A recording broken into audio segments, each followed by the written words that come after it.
Hello, this is Nadia. I'm a woman with 2 kids and I live in Southeast Asia. And this is She Builds Again. This is all about women who are rebuilding, where you have faced setbacks and disappointment, but you are taking the bold step to rebuild your life again.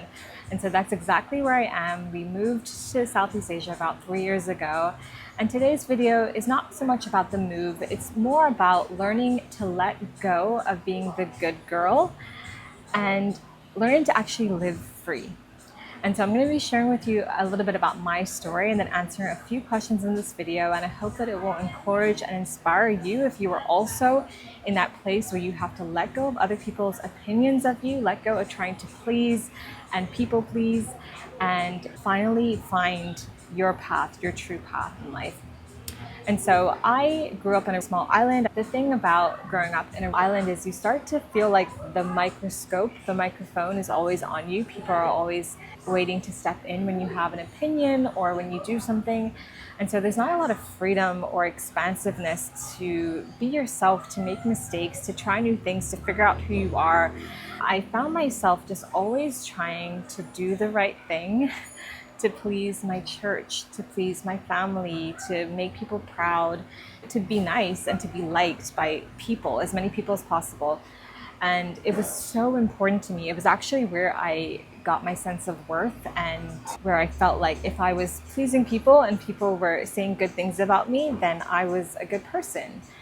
And fast forward all these years later, I'm now 38 years old. And what I've realized is that being the good girl comes at a very high cost, because what you do is you start to think about how all of your actions will line up with other people's opinions. You start to judge yourself based on how other people might judge or think about you and what you do, but you lose your voice in the process. You lose your ability to think with your intuition, your ability to figure out what it is that you need to do to live a life that is meaningful and impactful and from the inside out feels amazing. And so I've been on a relearning process over the last 3 years, and I'm trying to take it step by step. But what I've learned is that it is so important to live by your own compass and to stop trying to please other people, because at the end of the day, you can please other people and your whole life can just go so awry. You can choose the partner that other people tell you to, you can have the amount of kids that other people tell you to, but all of these decisions have to be something that you are able to live with, because you're the one that's going to be dealing with this on a day-to-day basis. You're the one who's going to be walking out those choices. Rather than pleasing other people, you have to do what feels right for you on the inside. You have to pray to God. You have to really learn to discern your own judgment, but also to listen to His voice. And so that's what this video is about. I'm going to be going through a few quick questions and I hope that it will make sense. And please answer these questions for yourself if you feel like you're also in a season of being the good girl and trying to please other people, because while it helps in the short term, it doesn't actually help you to move the needle forward with goals. It doesn't actually help you to feel like you're living a life that's rich on the inside. It doesn't really help with self-care, because sometimes you have those mental health challenges because you're just literally living by what other people think, and that's a very shaky metric. Everyone has a different opinion. What your mom wants and what your dad wants might be completely different, and you have to be honest with yourself about what you want. I'm gonna go back in my story, and the first question I want to answer is, where did I learn that my worth equals performance? And so for me, it was definitely something I learned in childhood. I remember my parents were separated but not divorced, and a lot of my childhood, my dad was not physically with us. He was in Canada and we lived in a small island called Bermuda. And I just remember every time he would come back, oh my gosh, I would dote on this man. I would literally follow him around like a puppy dog because I loved him so much and I just wanted to please him. Maybe in my head I felt like if I was as good as possible, he would stay, he would stick around. But he never did, not for long. And eventually I went to go live with him, but he was very emotionally absent. He had his own demons. Loved me for sure, I know that now because I've done a lot of work, but it wasn't always in the way that I wanted him to show that love. I had very low confidence growing up, and I started to project that onto other things and other people, all of my relationships. I wanted people to like me and accept me. I wanted people to affirm me. It was almost more important how they felt about me than how I felt about them. And I realized that's not a very good way to go about relationships. It was more selfish and self-centered. It was like, how much love can I get? How much presence and time and confirmation and affirmation can I get from that person? I never really thought about what I was giving in return. And so it became a very toxic way to go about relationships. Even though I was trying to be nice, I also can admit at certain times I definitely had toxic tendencies because I was trying to receive all the things that I didn't receive from my parents, my father. I learned that when I started to do well, more so outside of my family relationship, when I did well in my job and people would comment, I had a job as a journalist for about 7 years, and people were so proud of me, and people would always see my byline in the newspaper. And because of that, it made me feel like I was important, and it made me feel like the job made me important and the title made me important. I would say when I left that job was the first time I had to learn to figure out that I was important regardless of what job I had. And so I had to learn how to distance myself from even just the title of that and the performance that came along with being good and following the rules. So the next thing I wanted to talk about was, what does grace actually look like in real life? And so I've been on a journey. I've been on a journey with myself. I've been on a journey with God. But I would say more often than not recently, I've been relating to him as a father and trying to think about how a good father would see what I do. I'm not trying to be the good girl, but seeing him as a good father. And so for me, there's definitely still situations where I feel like people are probably, especially back home, we have a really challenging situation that's been ongoing for about 10 years. I tried so hard to navigate that situation as best as I can, but regardless of how much I tried, none of us did a good job. I didn't do a good job. The other people didn't do a good job. We all did really badly in this situation. And I think what I'm realizing is that at the end of the day, yes, it's about how you treat other people, but most importantly, you have to answer to what you do. We're all adults. We have to be accountable for our actions to God.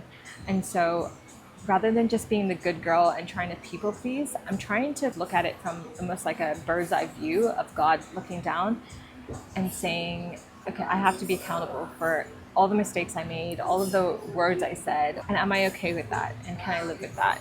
And so reflecting on that, really praying over that, making sure my actions align with my integrity, even when I can't be perfect, also owning up to my mistakes and apologizing. And so that's where I am now, not so much trying to be the good girl and please people, because in some situations it's very difficult, maybe even impossible to please certain people. But can I live in a way that I'm pleasing God? And so that's where I am right now. I know that I have to own up to all my mistakes in this lifetime and also the next. And so I'm just trying to walk with integrity, walk with authenticity, walk in alignment. And yeah, just also praying that God's grace would cover the rest, because I'm never going to be perfect. I make mistakes. I sometimes think I did the right thing in the moment, and then I realize down the road it was probably not the best thing. So just praying that God's grace will cover me when I lack insight, when I lack wisdom, when I change my mind. And so trying my best, but also realizing that my best will never be good enough. And so I need God's grace to help me to walk out every single situation, not just this hard situation that we're going through. The last question I wanted to answer in this video is, who am I when I stop trying to prove and please?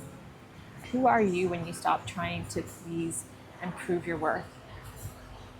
I would say I'm at peace.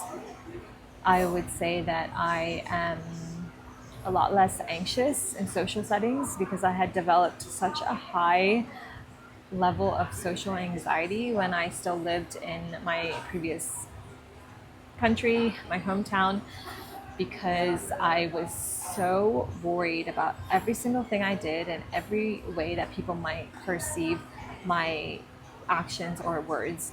And so there's definitely peace when you start to let go and walk in your truth and your authenticity, and trust that you're vertical with God in the sense of you are talking to Him, you are listening for His voice, and you are just stepping in faith that He's leading you in the right direction, even if other people don't see it, even if other people think you're crazy, if they don't understand why you do the things that you do. Just trusting that God knows you inside and out, and He knows you better than you even know yourself. And so I would say that peace has been really restorative in many ways, especially with mental health, because at the end of the day, I have to really protect my mental health. I've learned that for myself. I cannot wait for someone else to save me. I do not want to take anxiety medications. I do not want to go that route. But I need to have skills and tools in place to make sure that I'm protecting myself, whether that's boundaries, whether that's journaling and quiet time with God, whether that is literally making sure that I take care of myself and pour into myself. And so those are the things that I would say are really important if you are in a stage of your life where you're trying to not be the good girl anymore. Because being the good girl means that you're pleasing others and often neglecting and forsaking yourself. If you're at that stage and you really want to start to walk in freedom, my first step would be to honestly get into a relationship with God, because He can advise you a lot more than I can, but also continue to work on that relationship one step at a time. It's so hard, I know, at times when we feel disappointed in life and we feel like we've been heartbroken and we feel like we've faced loss and just disappointment. But I really think it's important to get to a place where you can at least trust your heart with God. That's when the healing really starts, because we don't know what the future is going to hold, but God does, and He holds our future in His hands. And to get to a place where you actually trust His character, where you trust that He has good things for you, that even the hard things that you go through and experience are for the good. Just trusting His nature is good, and that we don't have to please people. We just have to focus on pleasing God. It just eliminates all the other voices, the 3,000 other voices, and just allows us to focus on the one that really matters for eternity. And so that's where I am at. And let me know in the comments if you agree, if you disagree. I would love to hear. And if you have any other topics that you want me to talk about, please also let me know in the comments. If you like this video, please and subscribe. I am new to this, but I am so excited to be sharing my thoughts and to share my story and to hopefully be able to support you in your journey of rebuilding.